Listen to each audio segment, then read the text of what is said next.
3 children. Excited to have Nick Green on today's flight of the Retail Pilot. Nick, welcome to the show. Thanks for having me. Want to first and foremost also thank you for the great package you sent to me over the weekend. I was able to bring that inside, open it up, and I think there's still some food left for me after the family went through it, but a great cross-section of product. Tell us a bit more about Thrive Market, and then we'll get into how and why you started this brand. Yeah, so the two really tie together. We're a company on a mission, and our mission is to make healthy and sustainable living easy, affordable, and accessible to anybody. So we started 10 years ago, and that mission has been our North Star since day one. A lot of people describe us as Whole Foods meets Costco online. So you pay $60 a year to get a Thrive Market membership. That gets you access to a curated assortment of the best natural, organic, and better for you products that you would find in a health food retailer like a Whole Foods, but you get them at better prices. We also use a lot of AI and other technology to curate and personalize the assortment for each person. So it's really convenient when you're on site. It's then also convenient because it's delivered to your door. So we have a zero waste fulfillment network, carbon neutral shipping. We ship to 95% of the US households in under 2 days. And our goal is to just make it really easy to find healthy products and get them at prices that are really affordable. You know, what we recognize is there's a lot of barriers to healthy living. First and foremost, that organic and natural products tend to be more expensive. Also, that a lot of people don't live near a organic or natural retailer. And so we break down both of those barriers, geography and price, make it really affordable. And then every paid membership also sponsors a free membership for a low-income family. So we want to make sure nobody is left out of the Thrive Market ecosystem, the Thrive Market community. This year, we actually became the first online pure play e-commerce retailer to begin accepting food stamps online. So we actually accept SNAP EBT as a form of payment as well. And it's been a wild ride. You know, we're 10 years in. We have 1.5 million members. We're doing well over $500 million in sales, still growing very rapidly, and now actually profitably and cash flow positive. So we're trying to prove that a mission-driven business can also be a big business, a very profitable business, but ultimately one that makes a real dent in this huge problem of healthy and natural food access. Well, happy 10-year anniversary. But what happened that got you into this business? I mean, why start this business? Well, the genesis for me actually goes back a lot more than 10 years. So I grew up in Minneapolis, Minnesota, back in the 80s and 90s, and just had a mom that basically had to work really hard to make healthy decisions. And I saw that firsthand. We were kind of that house on the block that had no sugared cereal, no soda in the fridge. And at a time, before the internet was really a thing, before many people were thinking about, really health foods per se, my mom was out there doing her own research and also clipping coupons to make it work on a budget, driving to different stores to find the healthy products that she wanted for the family. And for her, it was a really personal thing because she came from a large Mexican-American family where a lot of her family members struggled with lifestyle diseases. So whether it was diabetes or obesity, even cancer later in life, she just saw the effects of living an unhealthy lifestyle in a really personal way. And so, fortunately, we got the benefit of the changes that she made in our family's lives, and that led to really good health outcomes for our family. It wasn't always something that we loved while we were in the mix. As a kid, you like to get that sugared cereal when you go over to a sleepover at a friend's house. But looking back, the steps that she took really were profoundly impactful for my siblings and I. And I had started actually an education company before I started Thrive that was acquired. And as I was looking for the next thing to do, I was really passionate about food, passionate about health and wellness in my own life. And what struck me was the fact that 20 years after the fact, after my mom had been doing this, people were still struggling to get natural and organic food, to get better for you options. And even though there was so much more information online, wading through that information and figuring out what's healthy, what's not, which diet works, which diet is just hot air, and then just physically getting access to the products and financially getting them at a price that's affordable, all the things that my mom had struggled with were still the case. And so, that for me was the real genesis of Thrive Market. I met my co-founder, Gunnar, who had grown up on a hippie commune in Ojai, California. They'd done wholesale buying of organic food back in the 80s and 90s. And his whole idea was, could we bring this to the masses? And I had, of course, grown up in middle America. I said, yeah, yes, I think there'd be huge demand. And we started working on the vision together. I love your mission statement, making healthy and sustainable living easy and affordable for all. It's great because it's easy to remember, which I think is so important from a mission statement crafting point of view. How long has that been your mission statement? Literally since day one. Wow. And to be honest, the mission was intact before the business model was. And in fact, when Gunnar and I first started talking about the idea, it was, we started with the mission, that problem, healthy living is not accessible, and asked ourselves, how can we make it so? And our initial model, what we iterated on for many months actually, was basically Groupon for healthy food. So we were going to do group buying events where we would work with a brand and we would essentially have a wholesale account with that brand and then give our members the opportunity to buy at wholesale prices on individual items by pooling our purchasing power. And what we found is that people love the prices, but they didn't want to be having to do a buying event for every item that they bought. A typical grocery basket has dozens of items. And so that model really didn't work.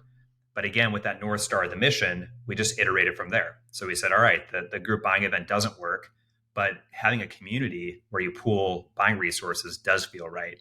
What if we did a membership model? We started studying Costco and saw what they'd done in terms of curation of the assortment, in terms of own brand, private label, and started to just kind of pull different pieces from different retail playbooks, eventually iterating towards what Thrive Market is today.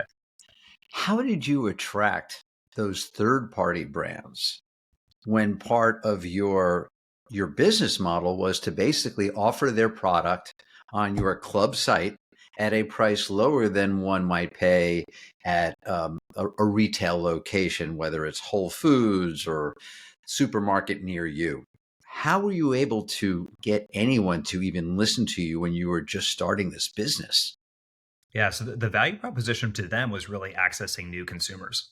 And you think about these brands, there's kind of two things that were really critical. One was they were distributing through health and wellness, healthy grocery stores, healthy retailers, which tend to be geographically in very affluent areas, and then economically only targeting really affluent consumers. And so, yes, they were getting high prices, but they were only targeting the upper echelon of consumers in these dense, urban, affluent areas. And so, from a market potential standpoint, the ability to access mainstream middle class, middle American consumers who may not even live near a health food retailer was really exciting. The other side, which I think was just as important, is that many of these businesses, many of these brands actually share a mission driven orientation. And the reason they started their company was to bring healthier food to more people.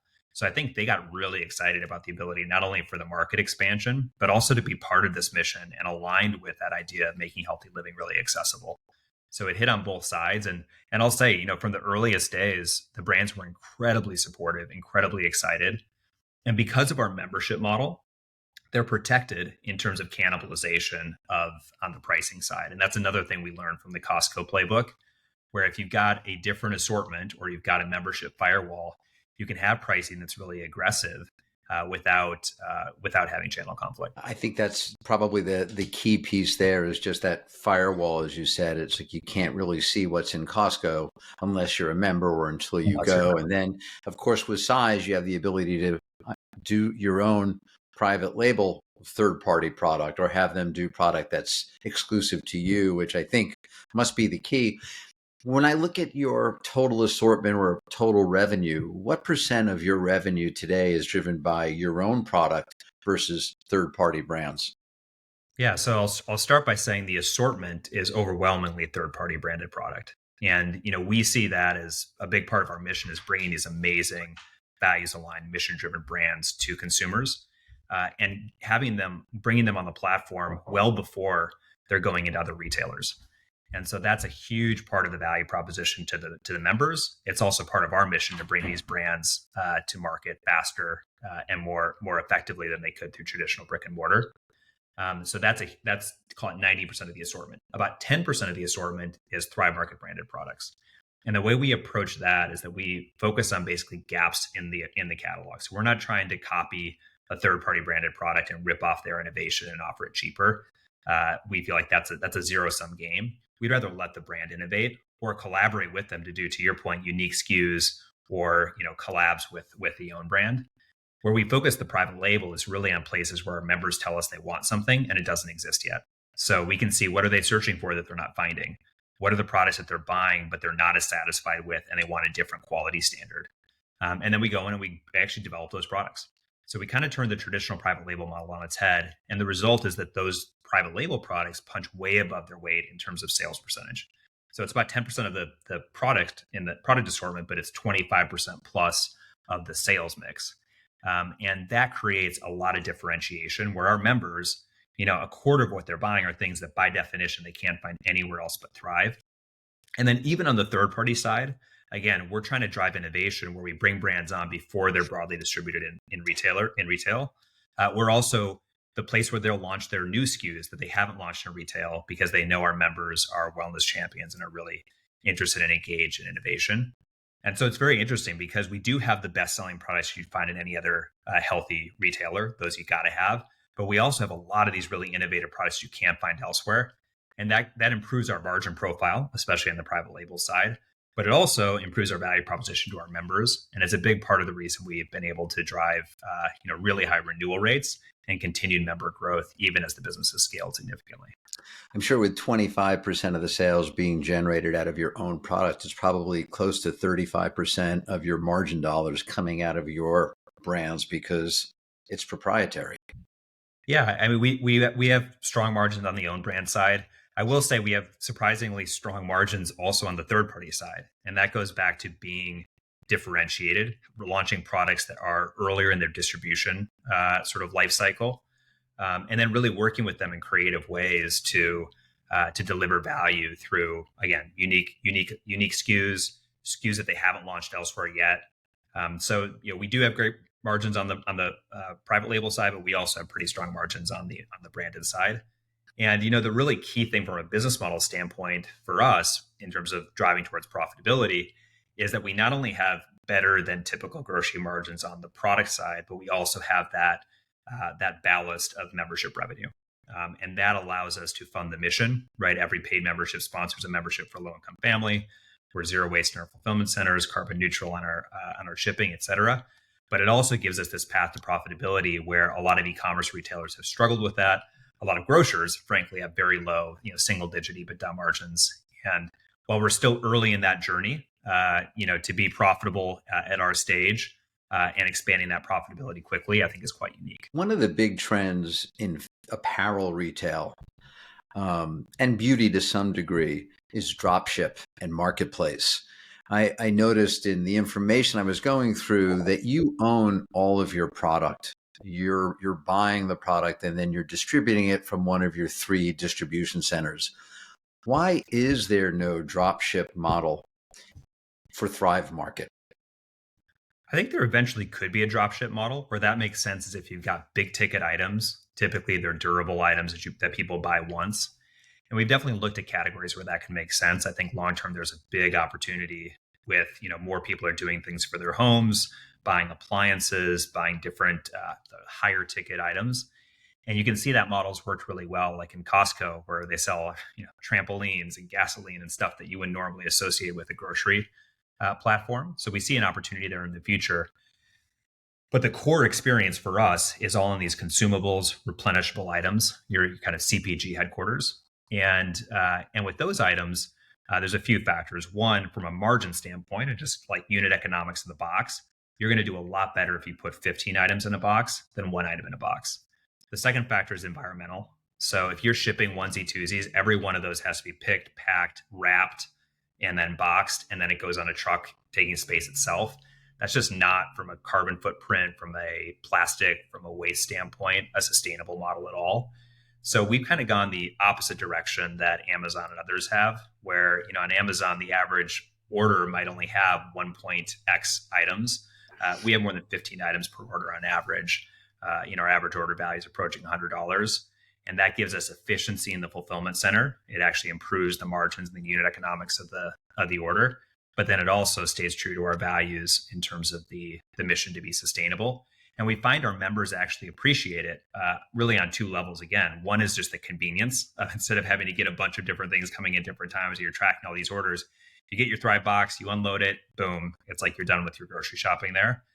But then the second thing is they really like the fact that instead of having a pile of boxes outside from all the things they bought on, name the retailer, you will have just this one Thrive box that is, made from post-consumer recycled packaging, that has 98% less virgin plastic than a typical e-commerce order, and that is wrapped. Instead of plastic, we use a thing called Giami that can cushion the order, but yet is very sustainable. Who do you consider your competition?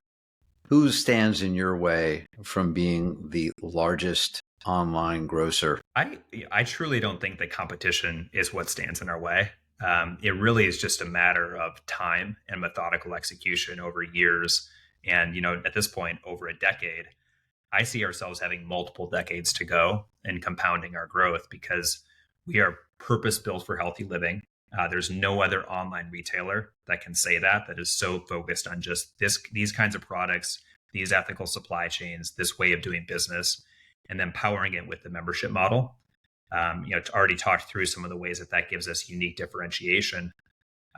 But I would say that the biggest alternative to Thrive for most of our members is just what they buy at the regular grocery store. And the reality is most consumers today, they're not shopping in just one grocery store, right? They're shopping for different things at different places. They may have 3 or 4. And Thrive Market, to be candid, is not the number one place where people buy all of their stuff, in large part because we don't have fresh produce today. But we are an important part of the picture for them because we can provide this convenience utility with better for you products delivered in a really sustainable and convenient way. And as we expand our assortment and we improve using AI and other tools, the personalization and the convenience of the platform, and then we lean into our values, I think we're going to capture more and more share of wallet. But to give you a sense, we have 1.5 million members today. There's 100 million US households. And overwhelmingly, people are becoming more and more conscious. So I think there is no limit on kind of what our penetration can be across U.S. households. And even within our existing members, we're less than 5% penetrated on their total share of wallet. So we've got huge upside to go there as we continue to drive value into the platform.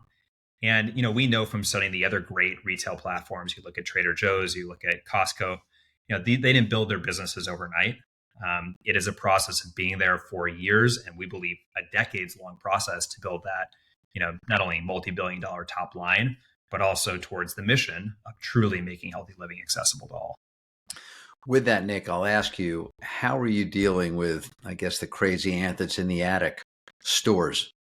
Where can I go to see a Thrive Market store, or when will I be able to visit one? Yeah, so that's one of those things. If you think on a multi-decade time scale, at some point we will do Thrive Market stores, I imagine, but it's not something we have any inclination to do anytime soon. We're really methodical about sequencing our strategic initiatives at the time, at the scale, and at the point in the business life cycle that makes sense. And right now, we've got so much upside on just our online delivery model. And there's a lot of facets of that online model that are very unique. We already talked about some of the benefits from a margin profile standpoint, but also in terms of the convenience for our members, the sort of data that we get to make the experience better for our members. I alluded to AI, but we're now loading over half of the items that people buy in their first cart are loaded by our AI, which knows what people buy based on an onboarding quiz that they do, but also based on all the data that we're getting from our million 5+ members shopping all the time. You don't get that kind of data in a brick and mortar environment. So our feeling is over time, I don't think grocery stores are necessarily going anywhere, but I think more and more of what people buy for more people is going to be online, just like it has in every other category. And as that happens, we're going to be able to capture greater share of wallet. We're going to capture a greater share of U.S. households. And from a mission standpoint, it really aligns to being able to ship anywhere in the country, reach anyone regardless of their geography. And the reality is, if we were to go the brick and mortar route, that is itself a multi-decade rollout process. It's extraordinarily capital intensive. You need to have the density in each of those markets to make it work. And that's part of the reason that if you go in, middle class, middle America, there aren't a lot of great options, right? If you're in New York City, you've got all those factors, the density, the income, everything to make it work. But 50% of Americans don't live within driving distance of a health food retailer, and hopefully that changes over time. But in the meantime, we can access that whole market with our digital platform. Well, I'm throwing my hat in to be your store district, regional, head of store manager when you're ready to roll that out, because we got to bring it to the people. Every I mean, company that I've seen out there. I mean, listen, there's so much that started D2C that was native, but really the balance of online to stores at some point becomes such an important part of building a true omni solution. I think that's true to an extent, but I also think, and I don't want to throw shade on any other business, oftentimes the D2C models kind of run out of steam, and they end up going to brick and mortar because for what they do, it actually makes more sense. I think in our case, I would argue that, based on our renewal rates, based on the referral rates that we see from our members, based on our net promoter score, and then just based on those unique things that we can do only online, I actually believe the right thing strategically is doubling down on the online model. Now, don't get me wrong. There's some things you can do in person that would also be really exciting. I think about a kind of Thrive, even digitally powered store where we could do some of our personalization in the brick and mortar environment. You can imagine content integrations. There'd be a lot of fun stuff. But I think one of the things we learned very early in the business is it's also very distracting to chase bright shiny objects or do things that may be a viable model but aren't necessarily in our DNA. And what we're really good at is membership. We're really good at digital marketing. We're really good at online storytelling. And we're a technology company at heart that's extremely effective at building these online experiences and tuning them and personalizing them to each of our members. And so, again, with decades more that I think that strategy has to run, it's a pretty high bar before we'll be opening that first retail store. Quick timeout. I'm trying to remember who was the darling that started maybe 12 years ago. Tina Sharkey was the CEO. I can't remember the name of Brandless. Brandless. Brandless. Thank you. Yeah. Okay, let's go. All right, we're going back live. Kind of reminds me of where Brandless started, but I think the big challenge for Brandless was they weren't shipping enough product per customer, and the model just had no path to profitability. Is the size of the average basket? I mean, you said you're around $100. I mean, that must be critically important to making the profitability side of the business a reality. Yeah, I think our model is, again, no drop shipping today. Everything comes out of our same fulfillment center, so we can put it all in one box. We have an assortment that is all recurring items. So as people shop more, they put things in the box that they bought before, and that allows the AOV to grow over time. And then it's membership. So because they have the membership, there's an incentive to purchase heavily from Thrive Market. And so the membership independently creates a profitability driver that Brandless and others didn't have. But then it also incentivizes the kind of behavior that creates more profitable use patterns on the site and has helped to drive our profitability up. So, I look at Brandless, and there's, a dozen more like them that have kind of come and gone over the decade that we've been in existence. And I think, the difference that we have, and again, don't want to throw shade on other businesses, is the laser focus on healthy living and serving the conscious consumer effectively. The membership model, which creates this ballast of margin and drives better behavior. The own brand innovation side, where we are not using it to copycat other products or just create a race to the bottom, but actually innovate. And then really, the fact that we are a technology company. And so many of these D2C businesses, they're tech powered, but they're really trying to take a brick and mortar retail experience and just put it online. Our approach has been very different, right? When you come on Thrive Market, you don't just get dropped into an e-commerce site. You take an onboarding quiz, which then personalizes the entire first experience to your needs. We used to call this my aisle. So it was like going into a grocery store and you take 5 minutes and suddenly have an aisle that has your name on it. What we're now able to do is it's gotten so good, the data set is so large and the AI is so powerful, we're actually able to load the basket on behalf of the member. So we're driving average order value up. nearly 50% of the baskets now on the first order are coming from that AI cart. It means that the time to first order is lower, which is a convenience factor for the members. It means there's more product discovery of things that they wouldn't have maybe found otherwise. And then that can go into an auto shipment that makes their subsequent orders even faster. So, that is a really differentiating factor over the long term, that we're using technology in a purpose-built way to make healthy living easier. And we just keep iterating and revving that engine so that it's faster and simpler and easier and more personalized and more differentiated from what you find in a brick and mortar experience or just a conventional e-commerce experience. Nick, it's such an exciting model. And I would agree, you've sold it. It has so much room to grow. How do you market Thrive Market? What is working, has been working? What do you do that is best to get the message out there about who you are and what you do? Yeah, I mean, to be very honest, the number one way that we bring in new members is with referrals from existing members. So, the best marketing is marketing that your customers do on your behalf. And that really comes down to delivering value for those members. And I think this is another place where it's a little bit of a subtlety, but one reason that membership is so powerful is that it's a forcing function that keeps the business honest in delivering value. Because every year, each member makes a decision, are they going to come back? Those renewal rates don't lie. They tell you how much membership value you're delivering for each of those members. And as they go up, you're delivering more value. If they're not going up, that means you're not increasing your value. And so, that's really been a very much a forcing function and a source of focus for us on just delivering overwhelming member value, and in continuing to hone that value and make the platform purpose built. We see our members not only renewing, but also going out and being evangelists for the platform. I think the other side that fits into that is that we are not just delivering tangible utilitarian value to them, but also emotional value, right? They know their membership sponsors a membership for low-income family. They know that they're supporting these ethical supply chains. They know they're voting with their dollars for something better.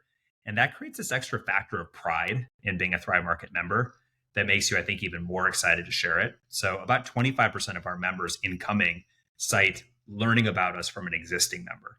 And that creates a really powerful source of efficiency for our marketing acquisition engine, and a halo factor where if people are seeing our ads or they're hearing about us from influencers, they've also hopefully heard about us from someone that they know. So kind of pillar number one for us is just referral.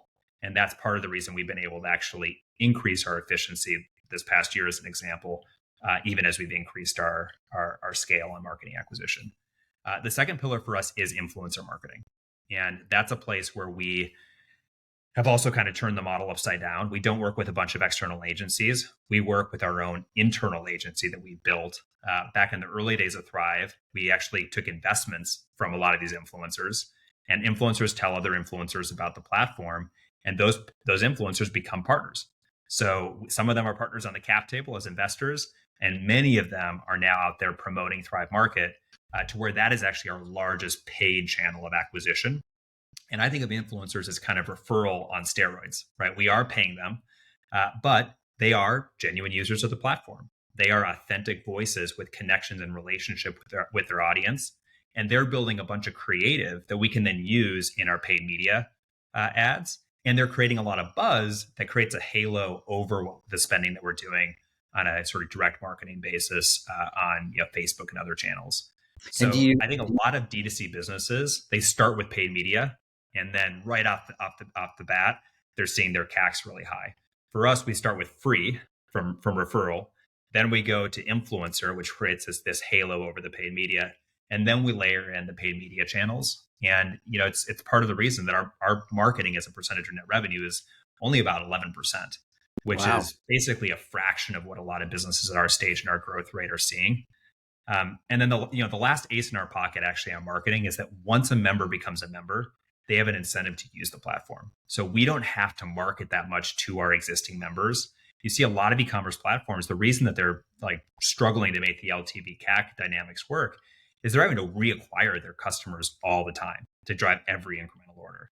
We don't have to do that. And in fact, the brands themselves on platform have an incentive to kind of drive interest in their brands. So a lot of the discounting, the promotions, the sales that we have on site, those are all funded by the brands. And so we sit there, we enable that. We deliver very high ROI marketing opportunities for them, but we're not having to spend our marketing dollars to drive activity when someone becomes a member. Super cool. Who were the founding investors, the venture guys that took the big leap and wrote the first big couple of checks? Well, the founding investors weren't venture guys at all. The early investors were those influencers, believe it or not. So we, the short story is we got rejected by every VC that we talked to in the first, call it, 6 months of fundraising. And my co-founder and I were basically self-funding the business, running out of cash ourselves. And in sort of a last act of desperation, really went to our partners who we were going to work with on the marketing side and said, "Do you guys want to invest?" And the first one was a guy named Mark Sisson, who has since started and sold a company called Primal Kitchen, which he launched on Thrive Market. At the time, he was a big blogger and influencer in the paleo space, and he wrote a $50,000 check on the spot. And then he introduced us to a few other influencers who came in, who introduced us to a few other influencers, and that just sort of spiraled up and out to the point that we had eventually hundreds of these people that ended up investing. And they weren't big checks. Many of these people had never written an angel check before. But you added it all up, and really our first, call it $5 to $7 million, was from these sorts of investors. And there were a handful of VCs that did come in kind of alongside, but we didn't raise a full institutional price round until our Series A, and that's when Greycroft came in. And at that point, we already had well over 100 influencers on the cap table. Super cool. That's a great story. You hear so often that initial checks after friends and family, they're coming from VCs, and you have a lot of early pressure. But it seems to have worked out well for you, where it didn't come from VCs, it came from friends, family, and most importantly, your users, and that's created a movement. Yeah, the powerful thing there was it put the influencers on the same side of the table with us, so that they weren't just promoting something they were being paid cash to do. They were actually sharing something they believed in and they put their own money into. And that was this really interesting twist that was, it catalyzed the growth of the business. And, we ended up driving to almost a $30 million run rate in the first year. And we spent, at least for the first 6 months, no paid media. And even after that, very minimal. So it was powerful for customer acquisition. It was also really powerful, kind of to your point, around VCs providing pressure. We didn't have that pressure. And so it was a very powerful catalyst to be able to invest in and, bake the mission into the business from day one. I think if we had VCs in the picture early on, we may not have been able to go carbon neutral in our shipping. We may not have been able to do our 1-for-1 memberships at the same level. And so, yeah, it was really tough in those early days when we were rejected by the VCs, but ultimately it turned out to be the best thing that ever happened to us. When you look back on the 10 years that you've been in business, what have you seen as some of your greatest leadership challenges? I think it's dependent on the phase of the business, but early on, the greatest challenge was just growth. And how do you, when you got a tiger by the tail and demand is seems limitless, I think there's a real temptation to lean into growth, even if the business systems, the infrastructure, the product, and the team isn't ready for it. And to be honest, I don't know that I passed that test with flying colors initially. We made a lot of mistakes, I think, growing too fast at different points. But because we have an operationally intensive business, the feedback and kind of consequences of that were very swift, and we learned pretty quickly that you just can't get over your skis in e-commerce. And I think the mission, which is very long-term oriented for us, was also a really clarifying force, where, what we didn't want to do was lean into short-term growth and then, kill the golden goose in the process. That was our mission. I think the membership was also, again, a very good forcing function, because we knew if we did things that weren't right by our members, we would lose them on the renewal side. And then we also got some really good, we did bring institutional investors in. Greycroft Partners backed us at the Series A, and they've got a very long orientation, long timeline. And then our Series B lead, Imbus, is an evergreen fund. So they're very patient and, really pushed us to look long term. So I feel like that was, there were some treacherous points early on just where growth really strained the business. And that was a challenge, but fortunately we had some structural, and then I think, you know, the right stakeholders in the mix to get through that. In the next phase of the business, call it 2020 ish, you had COVID, which was the single greatest, on the one hand, opportunity for our mission, right? Because you went from a small subset of people buying their groceries online to literally nobody being able to go to the grocery store at all. So it was this enormous moment for our mission. It was also incredibly challenging operationally because our number one job, even before getting products to our members, is make sure our employees stay safe. And you can't fulfill a Thrive Market order without having people in a facility. So that was really challenging. And then I think in the post-COVID period, there's been sort of two challenges. One has been we've become a remote-first company, and we think that is a really meaningful advantage in terms of where we can get talent, the caliber of talent we can bring in, the way that we can work and use technology to streamline work, be more efficient, and also retain great people by giving them the ability to integrate their work into their lifestyle, into their family life. It's a superpower on the one hand. On the other hand, it really has challenged us to think about, how do you preserve culture? How do you create community? How do you do creative work when you're sitting on a screen? And then what role does in-person still play in getting the teams together, or different parts of the teams together at different times? So that's been a huge challenge. So Nick, just on that point, is there a quote unquote corporate office, or are you without one? There is an office. We have an office in Playa Vista. It's small. I'm in there 3 or 4 days a week. There's probably anywhere from 10 to 30 people that are in there on a regular basis. We bring our executive team on site for several days every month. We bring the full leadership team, about 40 leaders, on site once a quarter. And then we bring the whole company on site twice a year. And those become very high stakes moments where you have to sort of, in an intensive, deliberate fashion, build the relational fiber and the community and set the cultural tone and align around the mission. And that's, it's been an iterative process to actually get good at those on-site events. A lot of the things that happen through osmosis when you're in the office every day, you now have to basically, catalyze in a very distinct period. And then we've done a lot, though, too, to create community, to push the culture forward, and to enhance things like onboarding in the remote world as well.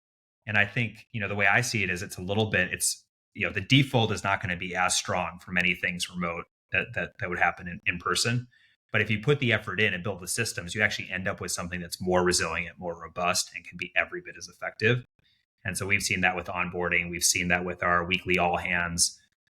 We've seen that with our strategic planning process. And so it's certainly been a process to get there. But now, 4 years into being a fully remote company, we are, I think, on every vector that we would have thought was advantaged being in person, stronger today as a remote business. How many people are working for Thrive Market today? Well, the overwhelming majority of our employees are in our fulfillment centers. So, nearly 1,000 employees across the 3 fulfillment centers. And, that's where the rubber meets the road. So those are the people that are the real heroes of our business, getting orders out the door and making it all happen. We then have our HQ team, or our corporate team, which is about 200 people. And that's, I would say, 40 to 50% LA or Southern California. And then the rest are all over the country and some all over the world. So you hit on this a little bit earlier when we were talking about technology, but knowing how important your 3 distribution centers are to your business, I mean, without them, there isn't one. What have you done in the distribution center to continue to modernize it, make it as efficient as possible? And also, how the heck did you know anything about distribution centers in the first place? So I'll start with answering that because it's an easy question.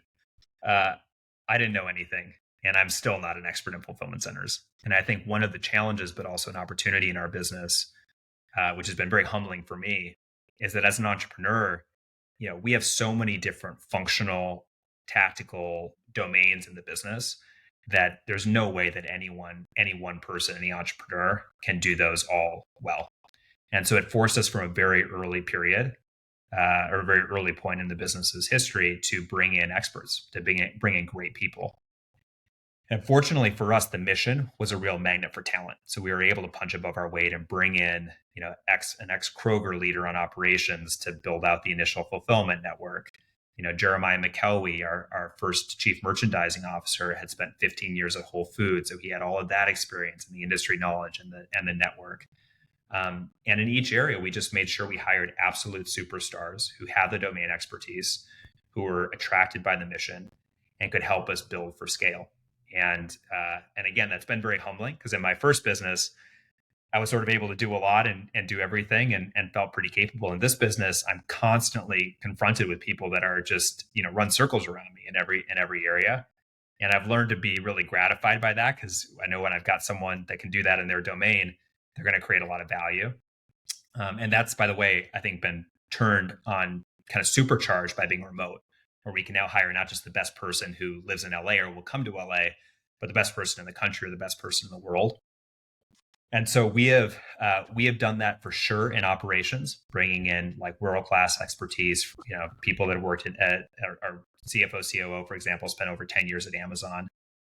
We have also been really deliberate about what investments we make from a capital standpoint everywhere in the business, but I would say especially in operations. And this goes back to the early days of the business where when we had that like kind of crazy growth spurt early on. And we thought, all right, we need to get efficiency. We can't hire people fast enough. We got to automate. And we made a low 8-figure investment in our first big fulfillment center, a 400,000 square foot fulfillment center that we still run in Batesville, Indiana. And $10 million in, 9 months later, our business had totally transformed between when we scoped the project and began the implementation to where we were when we finished, to the point that I think that we actually were net negative on productivity because the assortment was different, the size of the assortment was different, and the business where we were shipping was different. So we've been really, having had that learning experience, we've actually remained relatively manual across our fulfillment centers. We focus on continuous improvement. We focus on low CapEx ways to drive efficiency. We've got the basic conveyance and sortation and end of line stuff. And we put in those things that are no brainers where there's a quick ROI, but we've sort of left the heavy automation for later in the business. We will do that at some point because we'll capture a big step up in fulfillment labor productivity when we do it. But we want to do it when the business is really stable and when we know the assortment size, the category mix and everything isn't going to move as much. Makes a lot of sense. Before we jump into rapid fire, I've got to ask, because I'm sure there'll be some interested investors out there, will there be another round where people can join this mission as an investor? We've been really lucky to have very supportive investors at every stage. And, with our Series B lead, the Invest Group, they've continued to invest subsequently. We haven't raised any capital since 2020, and that was all just internal funding. And so, we've taken a little bit different approach where I think a lot of businesses will try to go out and capture the highest valuation possible and bring in outside capital. We really haven't done that for a long time, and it's allowed us to stay heads down. And ultimately, it's allowed us to get to profitability. So we're cash generating. We got a really strong balance sheet. We're debt free. We'll be profitable and net income positive this year. And we're at this really interesting inflection point too, where every incremental dollar of revenue is now driving disproportionately down to the bottom line. And we at that inflection moment don't need outside primary capital in the same way that we did. I think there will be opportunities as we think about new fulfillment centers, automation, new categories, et cetera, where we can deploy capital, and we'll figure out what the right way to bring that primary capital in. But for what we're currently doing, unfortunately, there's not likely to be an outside capital raise. So we've missed the train. Well, it happens. I've missed a few trains in my day. One thing I wanted to comment on that I found so interesting, specifically in the grocery space, if it wasn't for COVID, I think grocers would still be 10 to 20 years behind in retail as they were at the point of COVID, because it was your general grocer had no ability to reach the customer digitally. They weren't doing online orders, or they weren't doing them well. It was such a small part of the business. And now you can't really be a grocer without that capability. So I find it fascinating because there are other verticals in retail, such as home, that tend to be older when it comes to technology. And I think in some way, shape, or form, not only did the pandemic bring grocers into the technology age, but it also put them at the leading edge of technology. And just hearing what you're doing with AI, how you're approaching the customer experience, leveraging everything out there that makes a difference, that's available to you via technology, is being done. So, hats off to you and to the team there. It's super exciting. I think that's right. And not only did it accelerate the path of the grocers to shift online, but it also really accelerated the consumer appetite and awareness and openness to buying online. I Great think there point. was this perception that food was that one thing people kind of wanted to buy it at the grocery store. And You I have to, think you have to touch the tomatoes. You can't but not touch the exactly. tomatoes. And that's, to some degree, that's still something for some people on the fresh side. But I Yeah. think, Band-Aid got ripped off real fast during the pandemic. And we've seen, post pandemic, like our pandemic cohorts have performed exceptionally well after the pandemic. And we're seeing, the best customer acquisition we've ever seen in the history of the business now post pandemic. Is just more and more people are open to the idea of buying their stuff online. Cool. Well, with that, we'll transition to rapid fire. You ready, Nick? Great. Let's do it. Favorite place to travel? Spain. My wife is from Spain, and her whole family is there. So we have 3 kids, and we love to go to her hometown. Favorite streamed show? Favorite stream show? I really enjoyed Peaky Blinders. Did you watch it with or without subtitles? Without subtitles. I, Although I might be on. if I'd watched it with my wife, we would have watched it with subtitles. Her Spanish is her native language, so she always goes for it. But I find subtitles distracting. What Thrive Market product could you not live without? Our extra virgin organic olive oil. It's single sourced, regeneratively farmed. It's from a multi-generational farm in Crete, which is an island in Greece. And it's just amazing. Person you'd most like to meet, and that can be dead or alive. Person I'd most like to meet, dead or alive. I would say Napoleon at this moment, just because I finished a biography. Not that he's a role model by any means, but Watch that one. what a crazy, epic, interesting life. And yeah, I wouldn't mind a conversation there. Final question. If you weren't running Thrive, what would you be doing? I don't know what I'd be doing, but I would like at some point in my life to be a teacher. I really enjoyed, and my first business was SAT and ACT prep, and I love teaching kids. And I also love that as a parent. I don't know how my kids feel about it, but I would love to be a teacher. Well, I've learned a great deal from you today on this flight. Nick, thanks for joining us on the Retail Pilot. Thanks, Ken.